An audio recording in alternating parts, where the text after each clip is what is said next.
Él es la revolución.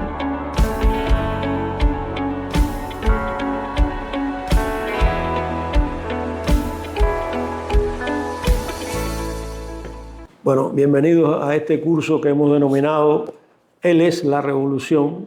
Ya esta es la segunda conferencia de este curso que presentamos en la actividad pasada y en la que en la actividad pasada desarrollamos todo lo que es la primera etapa de la vida del Libertador y también la primera República de Venezuela, y dejamos en ese proceso, dado que estamos hablando, centrándonos en la vida política del Libertador Simón Bolívar, su llegada a Cartagena. Dejamos a Bolívar en Cartagena, habiendo dado a conocer en Cartagena el manifiesto que lleva ese nombre, manifiesto de, se conoce con ese nombre, Bolívar le dio un nombre más largo, pero que se conoce con el nombre de Manifiesto de Cartagena, donde, y hablamos de él en la clase pasada, se refiere a las causas que llevaron al fracaso de la Primera República en su concepto. Un concepto que ve las causas exclusivamente políticas y desconoce el escenario social y la ausencia de un programa que resuelva los problemas de los oprimidos, de los campesinos, de los ateros, de los llaneros y de los esclavos. Es un programa que solamente ve los problemas que afectan a las élites criollas, y eso es una de las limitaciones que llevó al fracaso de la Primera República y que llevaría también al fracaso de esta que vamos a tratar hoy, que es la Segunda República de Venezuela.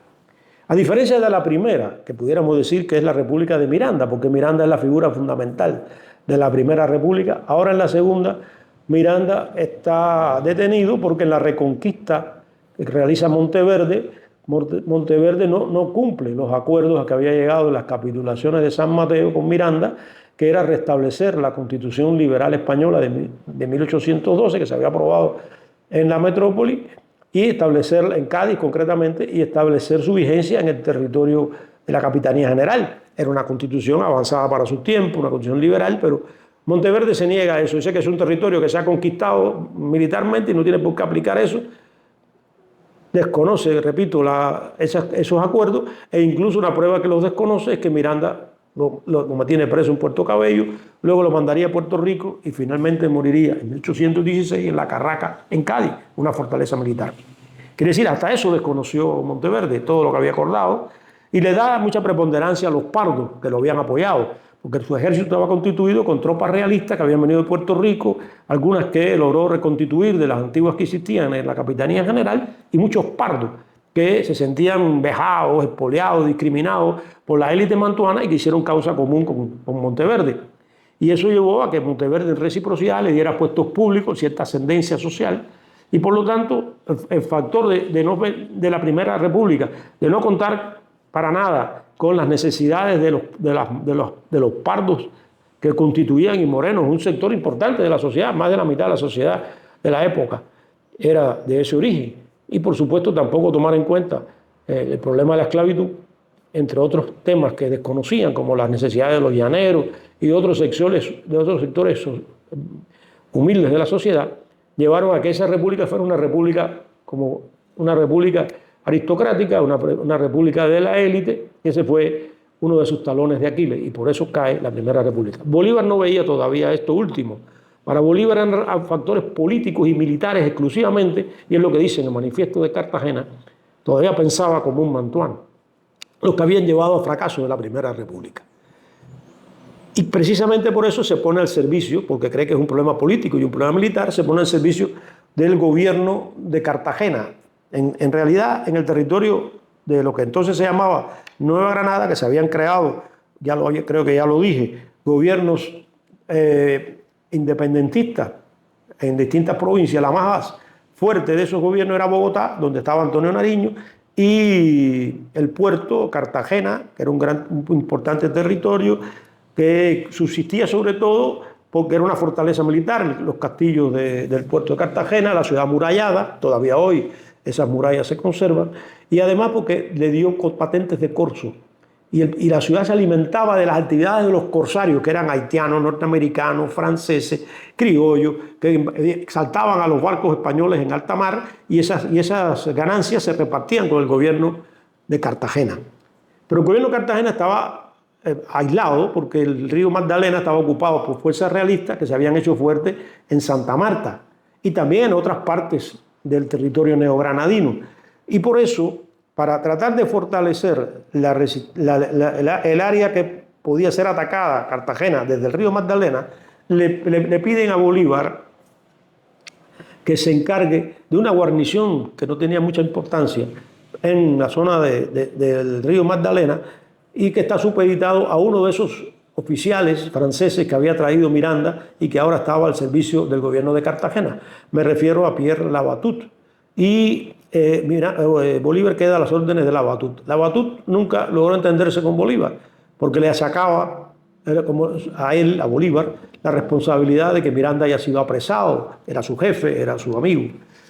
Pero Bolívar empieza a operar con fuerzas prácticamente sin armas, con pocas armas, de una manera audaz de sorprender al enemigo a distintas ciudades del entorno del río Magdalena en esa actividad y empieza a ocupar ciudades, empieza por Barranca, luego libera Tenerife y es en Mompox donde Bolívar obtiene una victoria sorprendente frente al enemigo que no lo espera. Y Bolívar en una de sus cartas dice: fue en Mompox donde empecé a ganar mi fama. Quiere decir, la fama de jefe militar. A tal grado empieza a ganar fama de jefe militar que con las armas que allí él obtiene en esta ofensiva, que ya tiene lugar a fines de 1812, en la región que permite liberar el Magdalena, Labatut trata de que se le desconozca que él tenía orientación, dice Labatut, de que Bolívar no tenía por qué pasar a la ofensiva, que él debía defender la plaza que se le había dado. Y Bolívar se había extralimitado, había pasado a la ofensiva y había recuperado ciudades que ni por imaginación, ni Labatut, ni el gobierno de Cartagena pensaban que iban a ser liberadas. Y por eso él dice, Bolívar, Mompox empezó mi fama militar y mi fama de audacia militar. Y en premio a eso, el gobierno de Cartagena lo asciende a general. Bolívar era todavía teniente coronel. Él todavía se presentaba en Cartagena como jefe de la plaza de Puerto Cabello, que había perdido, y que sería, por supuesto, un punto débil en su biografía militar, que la había perdido sin tener la posibilidad de haberla rescatado. Y después de esto, se gana la confianza, a pesar de todas las piedras que le ponen en el camino Labatut, se gana la confianza del gobierno de Cartagena, que no solo lo asciende a general, sino que le permite que continúe su ofensiva e incluso lo autoriza a cruzar del territorio neogranadino cruzar la frontera por Cúcuta y pasar hacia el territorio de la Capitanía General de Venezuela. Y eso es lo que hace Bolívar a partir de febrero y marzo de 1813, que comienza ocupando Mérida y luego sigue a Trujillo, en donde una campaña que sería vertiginosa en sus éxitos militares y que lo llevaría desde febrero, en que cruza la frontera, que ocupa Mérida y ocupa Trujillo, en liberar una serie de combates, estando acompañado por José Félix Rivas, por Urdaneta como oficiales venezolanos y Ricaurte y Girardot como oficiales neogranadinos, porque ese es un ejército de venezolanos y neogranadinos, lo llevaría esa ofensiva vertiginosa y victoriosa a liberar Caracas el 7 de agosto de 1813. Debo decir dos cosas de esa campaña. Bueno, Bolívar quedó tan satisfecho de los éxitos que obtuvo que él llamó a esa campaña la campaña admirable, porque era una serie de victorias sin reveses. Fue a lo largo de esa campaña que Bolívar dicta el controvertido decreto de guerra a muerte en 1813. Ese es un decreto que ha sido polémico, llevado y traído por los historiadores, porque es un decreto muy duro, es un decreto que amenaza con la ejecución a aquellos que se opongan a la independencia si son extranjeros, quiere decir si son españoles. A los españoles, si no son neutrales, no basta con que sean neutrales, tienen que apoyar a los patriotas y si no serán pasados por las armas. A los criollos, cuando estén en el bando contrario, en el bando realista, se les perdona la vida. Y la diferencia de eso está dada, yo diría, por dos razones. Una, porque Bolívar estaba interesado en ir afirmando la nacionalidad. Y precisamente frente al predominio de los extranjeros, en este caso de los españoles, hay que reafirmar los criollos. Si usted es criollo, usted es superior al español. Y por lo tanto, que usted sea mi enemigo, el hecho de ser criollo le perdona la vida. Si usted es extranjero, y ya por de entrada, a no ser que usted es a favor nuestro, ya usted es enemigo permanente. Y el otro elemento de la guerra a muerte, hay muchas aristas de este decreto que se pueden valorar, pero no tenemos mucho más tiempo. Pero la otra arista que sí quiero dejar pasar por alto es que Bolívar siente la diferencia de la falta de apoyo popular cuando cruza la frontera. Bolívar lo escribe y lo dice, que cuando estaba en el territorio neogranadino la causa de la independencia tenía un fervor popular y que cuando cruza al territorio venezolano no encuentra ese mismo fervor. Y este decreto un poco también va dirigido a eso, a que los criollos se tiendan a apoyar la independencia y favorezca el surgimiento de una nación. Llega a Caracas, debo decir que otro elemento de esa ofensiva es que cuando entra en Trujillo le dicen por primera vez Libertador. Y en Caracas ya se reafirma porque la ciudad de Caracas le da el título de Libertador, que él consideraría que era el título más importante que podría recibir, incluso cuando años más tarde se empieza a hablar de que debe coronarse emperador. Hasta Páez le dice, que es uno de los que se lo propondría, le dice que no hay título superior a ser Libertador. O sea, él asume con mucha honra y lo va a asumir siempre desde que entra en Caracas y ya desde que pasa por Trujillo, el título de Libertador. Y eso va a ser para él el máximo homenaje que puede recibir y que lo acompañará hasta el último día de su existencia. Y ahí se establece lo que pudiéramos llamar, Bolívar entra en Caracas, restablece la República. Precisamente como él criticó la anterior, la Primera República, que consideró república aérea, evita algunos errores de la primera. Por ejemplo, quiere un gobierno centralista. No quiere aplicar el federalismo porque él es enemigo del federalismo. Considera que el federalismo es la forma de atomizar a los patriotas y que eso es lo que lleva a la derrota. También establece un gobierno, no convoca un congreso. Él asume un gobierno en la práctica, de facto, con algunos auxiliares, hace una junta de notables para ratificar el establecimiento de la República, pero un congreso formal como el que existió en la Primera República no se llega a establecer.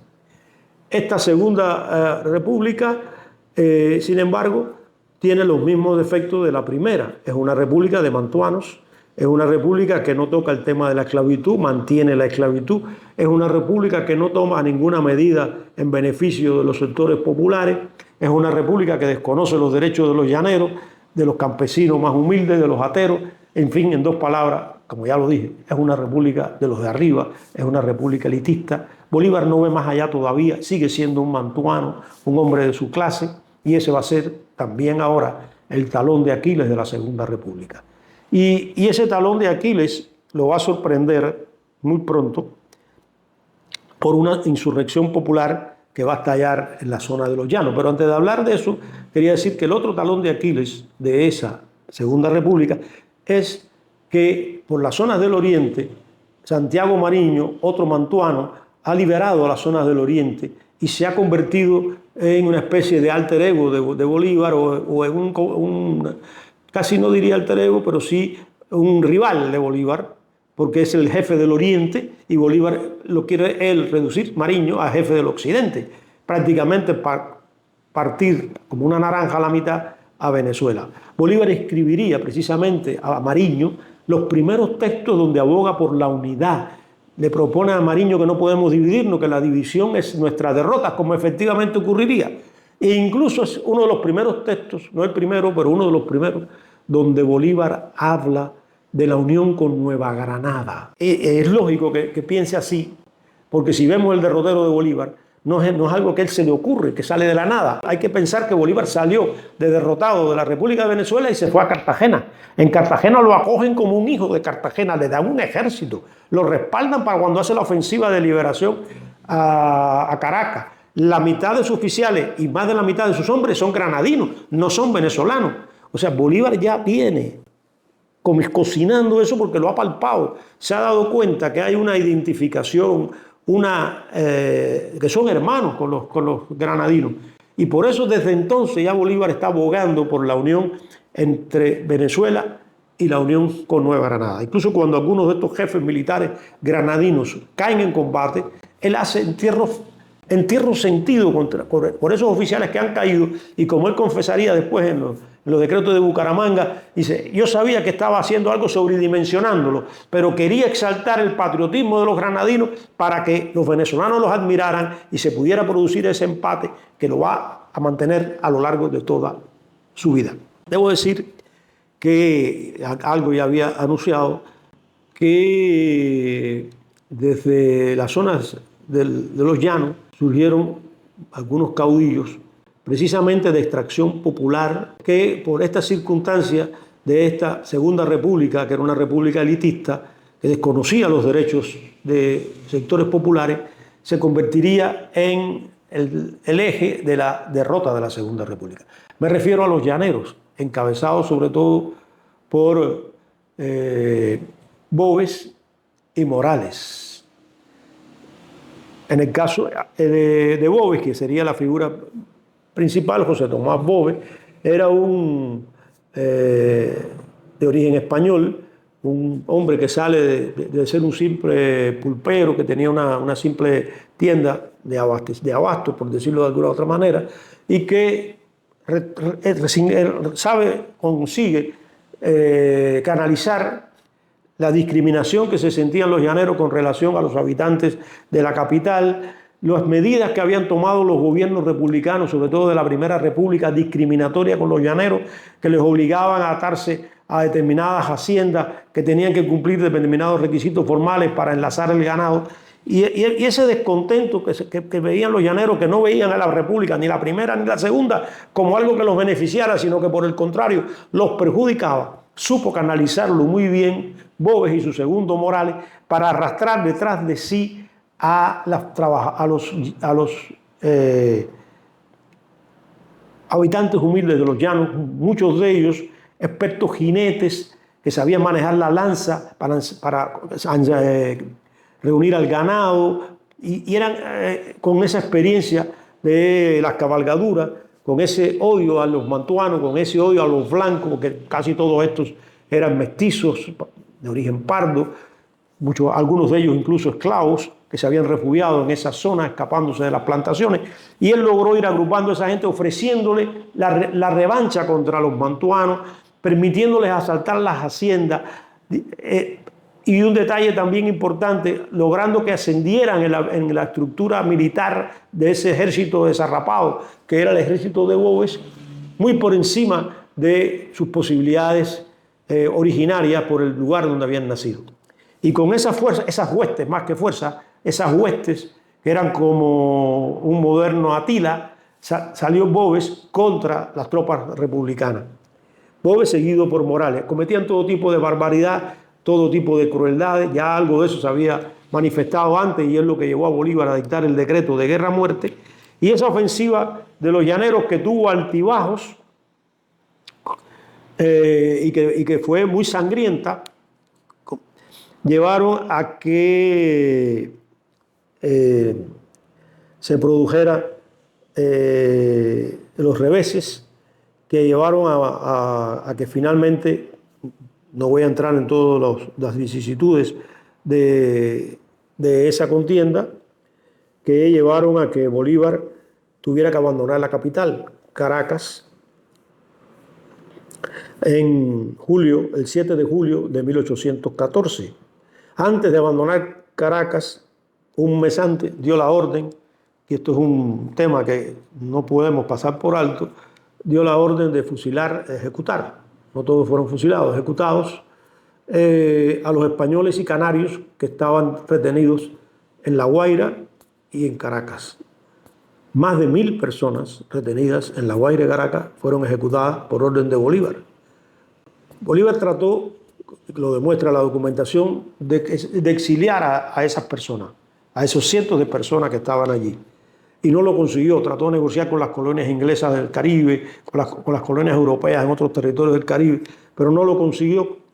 Y tenía en mente, como lo dice él claramente en una de sus cartas, lo que había ocurrido con Puerto Cabello, que precisamente al pasar a manos enemigas esa importante fortaleza, los hombres que allí estaban detenidos, que eran cientos de realistas, se convirtieron en un flagelo contra las fuerzas patriotas. Para evitar que eso se repitiera, Bolívar dio la dura orden de que fueran ejecutados más de 1000 personas, realistas y canarios. Y esa orden se ejecutó y después abandonó o sea, ya en los momentos en que posteriormente, esa orden se emite en febrero del 14 y en julio Bolívar abandona la ciudad de Caracas, que es ocupada por las fuerzas de Boves, que entran a sangre y fuego, masacrando todo lo que encuentran a su paso, haciendo las más crueles represalias. Luego persiguen a las fuerzas patriotas, que encabezadas por Mariño, que en algún momento llegó allá cuando ya no tenía remedio a tratar de sostener la República agonizante, y Mariño va con Bolívar en retirada, y una parte importante de la población de Caracas se retira hacia la costa huyendo de las represalias y de las crueldades que sabe que va a cometer Boves, que mataba a poblaciones enteras, arrasaba a las poblaciones blancas, que era su odio, era contra las poblaciones blancas, contra los mantuanos, y no tenía escrúpulos en matar mujeres y niños. Y eso lleva a que esa retirada patriótica de las familias, miles de familias, acompañen a Bolívar y a Mariño hacia la costa. Ya esa retirada es una retirada que no podrá detener el curso de los acontecimientos, y se producen hechos que llevan a que en el puerto, en la costa de Venezuela, la costa del oriente de Venezuela, sea el último refugio de los jefes militares que están defendiendo la República. Hay una serie de incidentes que no tengo tiempo de relatar, pero pueden leerlo en este documento, que son de bajezas y rivalidades, incluyendo las apetencias de un corsario llamado Giuseppe Bianchi, que estaba aliado a Mariño, incluso había facilitado el desembarco de Mariño en el año 1813, que reclamaba pagos a la República por servicios prestados, y eso amenaza con atacar a los propios patriotas. Bolívar y Mariño negocian con Bianchi, y eso provoca la suspicacia de Piar y de Rivas, que terminan por apresando a Mariño y a Bolívar, que tienen que terminar yéndose de ese territorio, y la última resistencia contra las tropas de Boves la llevan adelante Piar y Rivas. Es la batalla final allí en fines de 1814, en esa zona del oriente, que es donde se produce la victoria de Boves, pero muere Boves y se queda al frente de sus fuerzas morales. Muere también, después de capturado y ejecutado Rivas. Piar tiene que también marcharse del territorio, y se produce la reconquista, ya muerto Boves, pero quedando a manos de Morales. Bolívar tiene que salir, ya sale con antelación a estos sucesos hacia el territorio de Cartagena con Mariño, y se produce entonces, después de la muerte de Piar y de la muerte de Boves, Piar ejecutado, Rivas ejecutado y Boves muerto en esas últimas batallas que marcan el fin de la Segunda República, queda el territorio de la Capitanía General de Venezuela liquidado a la República, en manos de Morales, con ese ejército de llaneros, de mulatos, de antiguos esclavos que han logrado recuperar el territorio. Y cuando eso está ocurriendo, en abril de 1815, unos meses después, llega un poderoso ejército español de reconquista, decenas de barcos, miles de hombres, encabezados por Pablo Morillo, un general que se había destacado en la guerra contra los franceses en España. Ya a esa altura se había producido Waterloo y la derrota de Napoleón, y esas tropas de reconquista no tienen mucho que hacer en Venezuela, porque cuando llegan esas tropas al territorio venezolano y asumen el poder en Caracas, Pablo Morillo asume el poder en el territorio venezolano, las tropas de lo que eran los llaneros ya han liberado ese territorio. Hay documentos donde algunos de los oficiales que vienen con Morillo, al ver esas tropas de Morales, que son tropas populares, porque están constituidas con pardos, con morenos, con antiguos esclavos desarrapados, dice: si estos son los vencedores, no quiero ver cómo estarán los vencidos. ¿Y qué ocurre? Morillo los desprecia, y a muchos de ellos los desmoviliza, a otros los manda, varios miles de hombres, los manda a servir en otras colonias, para que no sigan contaminando este territorio, porque los considera prácticamente tan enemigos como los vencidos. Y por lo tanto, a esas tropas las manda hasta el Perú, después incluso los herederos de esas tropas, algunos de ellos se pasarían a San Martín en 1821, se mandan al Perú y los otros se desmovilizan y Pablo Morillo se posesiona allí para seguir su ofensiva de reconquista rumbo al territorio de Cartagena, en donde ha ido Bolívar. Bolívar ha llegado a Cartagena derrotado. Era el presidente de la Segunda República, tenía un ejército que le dio el gobierno de Cartagena, que fue con el que desarrolló la campaña Admirable, y Bolívar llega ahora prácticamente solo a rendir cuenta de las tropas que ha llevado a la liberación de su patria y por lo tanto llega con cierto pesimismo. Sin embargo, tiene que ir a declarar ante el Congreso de las Provincias Unidas de Nueva Granada, en donde encuentra un aliado en Camilo Torres, que era una de las figuras importantes de las Provincias Unidas de Nueva Granada, que admiraba a Bolívar como jefe militar, y en su camino hacia Tunja, que es donde estaba el Congreso de las Provincias Unidas de Nueva Granada, se encuentra con tropas venezolanas que habían logrado escaparse indemnes de la caída de la Segunda República porque estaban en las zonas occidentales. Nada pudieron hacer en el derrumbe final de la Segunda República y cruzaron hacia el territorio neogranadino y le dan vivas a Bolívar cuando lo encuentran. Y por tanto Bolívar llega a Tunja ya no solo sin nada en las manos, llega con un ejército de venezolanos, rinde cuentas al Congreso y el Congreso, que supuestamente pensaban que lo iba a jugar, el Congreso lo aplaude, Camilo Torres lo elogia, lo nombran general de brigada y de hecho capitán general de los ejércitos de Nueva Granada y le dan otra tarea. La tarea que usted tiene ahora con esas fuerzas venezolanas y algunas tropas neogranadinas es someter al gobierno de Bogotá. Que el gobierno de Bogotá es un gobierno que ha heredado los poderes virreinales, que está en el centro de lo que hoy es Colombia, entonces Nueva Granada, y que es rival del gobierno de las Provincias Unidas de Nueva Granada, que es federalista.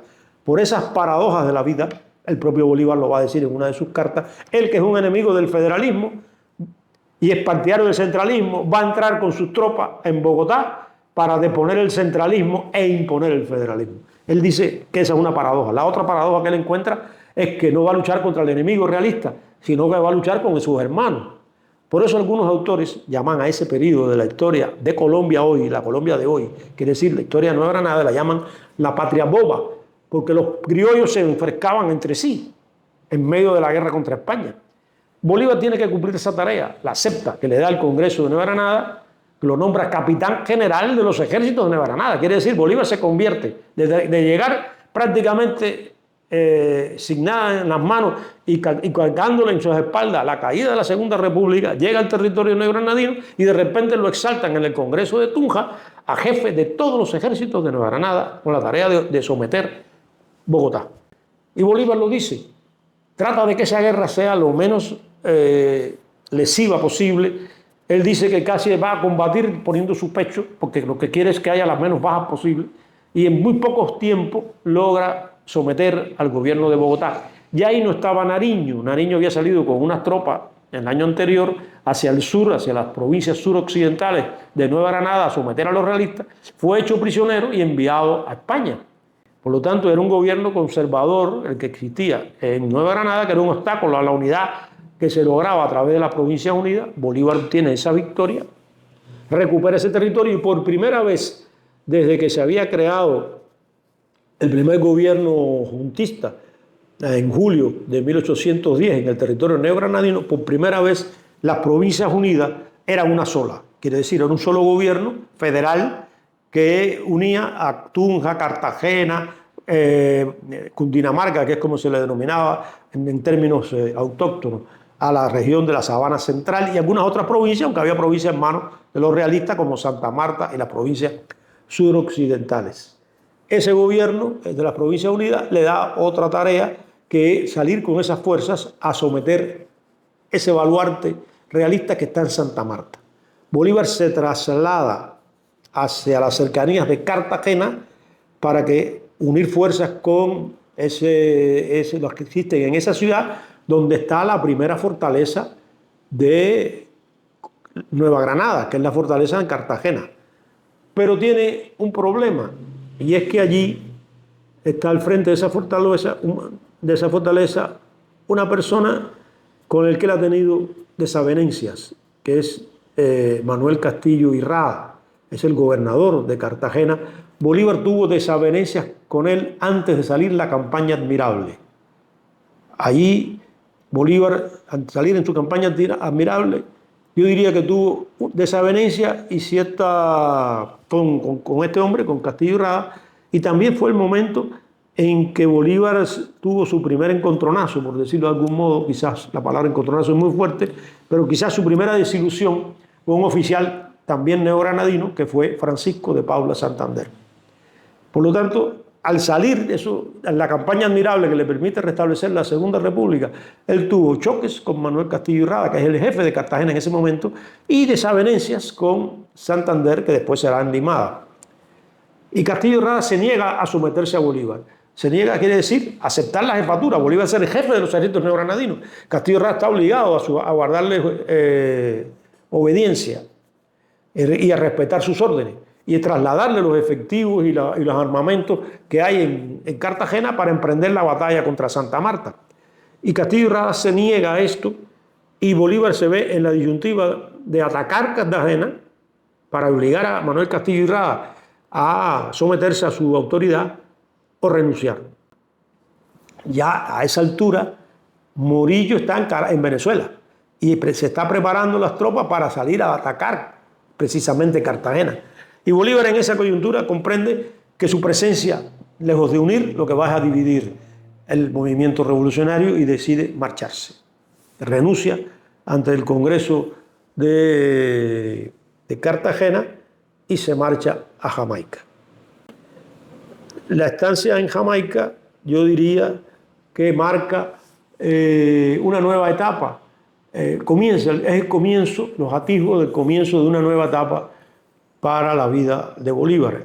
Esa nueva etapa para la vida de Bolívar, yo diría que comienza a partir del momento en que él sale del territorio de Nueva Granada en mayo de 1815 y marcha a Jamaica. En Jamaica, Bolívar pasa vicisitudes, intentos de asesinato contra él, ya se habían intentado con anterioridad, y es en Jamaica donde escribe esa larga carta que algunos han calificado de profética. No me gusta esa palabra, pero bueno, pero sí tiene atisbos importantes de lo que va a ocurrir en el futuro. Bolívar es un gran pensador, siempre es un visionario de alguna manera, y está viendo más allá de lo que muchos de sus contemporáneos observan. Precisamente eso es una de las claves de su vida, que ve cosas que pueden ocurrir más adelante que lo que sus contemporáneos están quedándose en lo que tienen inmediato. Pudiéramos decir, tiene luz larga, y sus contemporáneos más bien luz corta. Bolívar tiene luz larga y eso es lo que precisamente demuestra en la Carta de Jamaica. En la Carta de Jamaica, Bolívar ahí ya habla por primera vez de la posibilidad de un congreso anfictiónico en Panamá, un congreso, no le llaman anfictiónico todavía, pero un congreso que reúna a los territorios emancipados de Hispanoamérica, pero incluso dice que eso es difícil que se pueda conseguir y piensa que quizás el abate de Prat, que ha escrito que el futuro en Hispanoamérica pueden haber más de 10 o 12 repúblicas. Bolívar coincide con eso, dice que es posible que sí, que a la larga no se consiga esa unidad que él desea y que puede reunirse un congreso en Panamá que pueda unir esos territorios, sino que puede efectivamente el abad de Prat tener razón y que en un futuro no se consiga esa unidad y que por el contrario se produzca una multiplicidad de repúblicas en los territorios hispanoamericanos. Quizás lo más sintomático de esa Carta de Jamaica es que por primera vez, o por lo menos yo no he encontrado ningún otro documento que lo indique con la claridad que aparece en esta Carta de Jamaica, y quizás no ha llamado mucho la atención. Casi todo el que lee la Carta de Jamaica se va detrás del tema precisamente del Congreso de Panamá, de la posibilidad de la Unión Hispanoamericana, Pero hay un parrafito en esa carta donde Bolívar se preocupa por los problemas sociales. Habla de los problemas de los esclavos, habla de los problemas de los tributos que padece la población. Y yo creo que esa es la transición que se está produciendo en Bolívar hacia una nueva etapa en su historia, que es el comienzo de la radicalización de Bolívar y que de algún modo puede tocarse y palparse en esta carta de Jamaica. Bolívar no puede quedarse mucho tiempo en Jamaica, entre otras razones porque Jamaica es una colonia inglesa e Inglaterra está todavía apoyando a España, está en contra de las relaciones con los patriotas. Ahí no hay entonces, por tanto, posibilidades de hacer reuniones, de hacer actividades a favor, de mucho menos preparar una expedición, y se traslada al territorio de Haití. De Jamaica, Bolívar marcha en diciembre de ese año, de 1815, rumbo a Haití. En el camino conoce de la rendición de Cartagena a las fuerzas de Morillo, e incluso él va a llegar el día de Nochebuena de 1815 al territorio de la República de Haití. Y inmediatamente que él llega, pocos días después, entra la flota de Auri, portadora de un grupo de neogranadinos y de otros pobladores que han logrado escapar del cerco español, aquí sí es español porque son tropas españolas, de la ciudad de Cartagena, y que se han refugiado también en Haití. Hay que decir que la República de Haití, a la que llega Bolívar, y todas esas exiliados, por decirlo de algún modo, refugiados, que venían huyendo de la ofensiva de Morillo sobre el territorio neogranadino, la República de Haití era la heredera de la revolución haitiana. Era territorio que había alcanzado su emancipación en 1804 y se había proclamado una república. Era una república de antiguos esclavos. Hay que decir que después que estalló la gran sublevación de esclavos que encabezó Toussaint Louverture y que se consiguió la derrota de Francia, ya no bajo la dirección de Louverture, que había sido encarcelado por los franceses y había muerto en Francia, fue Jean-Jacques Dessalines el que consiguió derrotar a las tropas napoleónicas, expulsarlas hacia la parte española de la isla de Santo Domingo, y entre el territorio que había sido colonia francesa, que se llamaba Saint-Domingue, donde había habido la mayor concentración de esclavos de todos los territorios de lo que hoy llamamos América Latina. Allí, con ese territorio, se constituyó una república, el segundo territorio independiente de América Latina, pero una república democrática, una república que eliminaba la esclavitud, el único país del mundo que en esa época había abolido la esclavitud. Pero esa república, luego del asesinato de Dessalines, se había dividido en dos. Una monarquía en el norte, encabezada por uno de los, paradójicamente, luchadores por la emancipación de los esclavos, Henri Christophe, que obligó a los antiguos esclavos a volver a trabajar en las plantaciones bajo una disciplina militar, y entregó esas plantaciones a sus oficiales negros, y por lo tanto creó una monarquía con una nobleza que se construyeron palacios a costa del trabajo de sus propios hermanos, que ahora no eran esclavos, eran hombres libres, pero que estaban sujetos por una disciplina militar a trabajar en las plantaciones. Eso es el norte. Pero en el sur, en cambio, bajo la dirección de otro de los grandes generales de la revolución haitiana, el general Alejandro Pétion, se constituyó una república democrática. Y es allí donde llega Bolívar. Bolívar no llega al norte, llega al sur. Esa república democrática, bajo la dirección de Pétion, había hecho una reforma agraria, la primera reforma agraria del continente. Allí la tierra no se le entregó a los generales negros, sino se le entregó a toda la población, y se crearon pequeñas granjas, pequeñas propiedades, que se repartieron las tierras, los molinos, todo en pequeñas propiedades, y se creó una sociedad de pequeños propietarios libres, con una legislación muy avanzada, porque se copiaron de alguna manera o se adaptaron los códigos de la Revolución Francesa a esa República Haitiana. Era, por lo tanto, la República más democrática que existía entonces en el planeta, donde no había esclavos. Y es a esa república a donde llegó Bolívar en diciembre de 1815. Y allí, en esa república, a donde él llega en diciembre de 1815, llegan también muchos refugiados de distintas partes de Hispanoamérica, como es el caso de estos que venían huyendo de la ocupación de Morillo de Cartagena. Debo decir que la República de Haití, la República de Petion, se caracterizó, entre otras cosas, aparte de lo que ya dije de ella, en apoyar a todos los revolucionarios hispanoamericanos. Por allí pasó, por ejemplo, Francisco Javier Mina, que era un liberal navarro que quería luchar contra Fernando VII y terminó marchando con una expedición desde Haití hacia el territorio de México para luchar por la independencia de México, donde muere Francisco Javier Mina.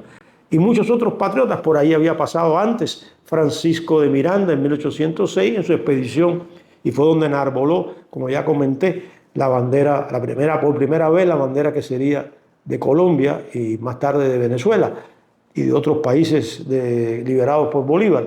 Y por lo tanto era como la avanzada del movimiento revolucionario continental. Pero una sociedad de hombres libres, una sociedad democrática, una sociedad que impacta a Bolívar. Cuando Bolívar llega allí, está en la sociedad más avanzada de su tiempo, una república de hombres libres, donde no hay discriminación, donde no hay esclavitud, donde hay unos códigos muy avanzados desde el punto de vista social.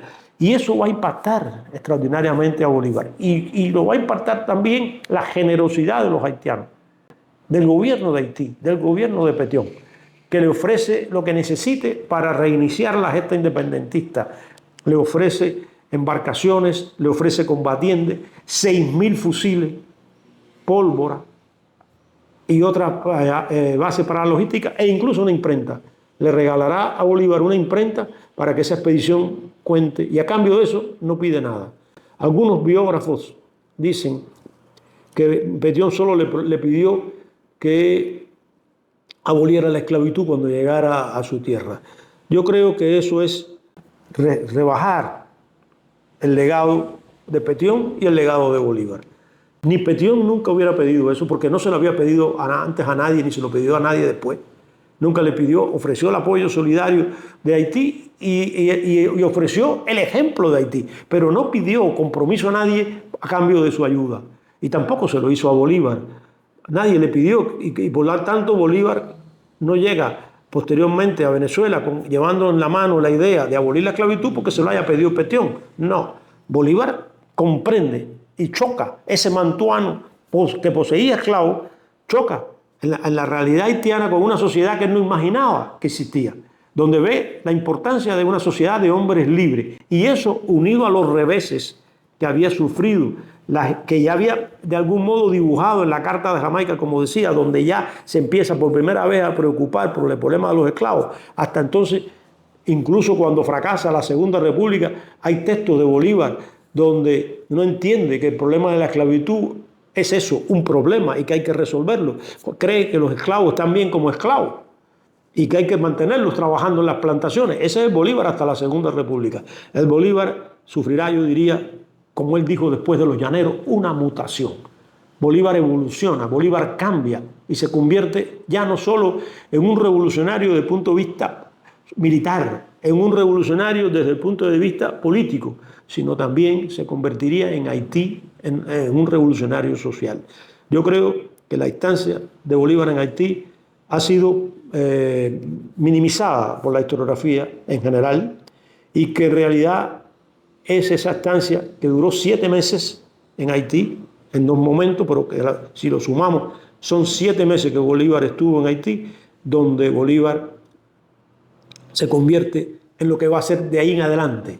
Ya no solo en un gran jefe militar, el más importante de la guerra de independencia, ya no solo el político avanzado, visionario que quiere la unión continental, sino también en un revolucionario social y que quiere la igualdad entre los seres humanos, y que tiene en la punta de lanza la abolición de la esclavitud y también beneficiar a las masas de los pueblos originarios. Ese nuevo Bolívar, ese revolucionario seguirá en adelante y que será todas esas armas las claves de su victoria, yo creo que venía cambiando ya, pero donde ese proceso cuaja es en la instancia, en la importante estancia de Bolívar en Haití.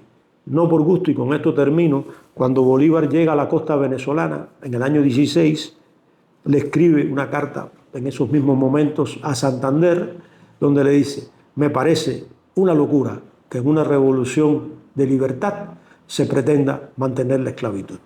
Muchas gracias.